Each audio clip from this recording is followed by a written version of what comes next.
మనస్సే ప్రజలను మోసగించాడు. అంతేకాదు తాను చేసిన భక్తిహీనమైన క్రియలన్నిటినీ సంఘం మీద మోపి సంఘాన్ని కూడా భక్తిహీనతలోకి నడిపించాడు. దేవుడు మనసు విరిగిపోయింది. అలాంటి మనసే, ఇంత దుర్మార్గుడు, ఇంత భక్తిహీనుడు, ఇంత మోసగాడు మనసే దేవుణ్ణి బతిమాలు కొనగా దేవుడు మనస్సే విన్నపములు ఆలకించి శ్రమలో నుండి విడిపించాడంట. మన దేవుడికి స్తోత్రం చెప్దాం.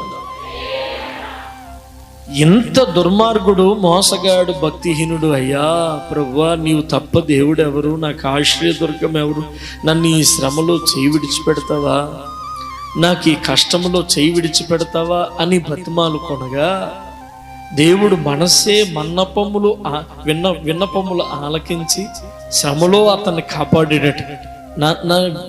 నా నిరీక్షణ, విశ్వాసం ఏమిటంటే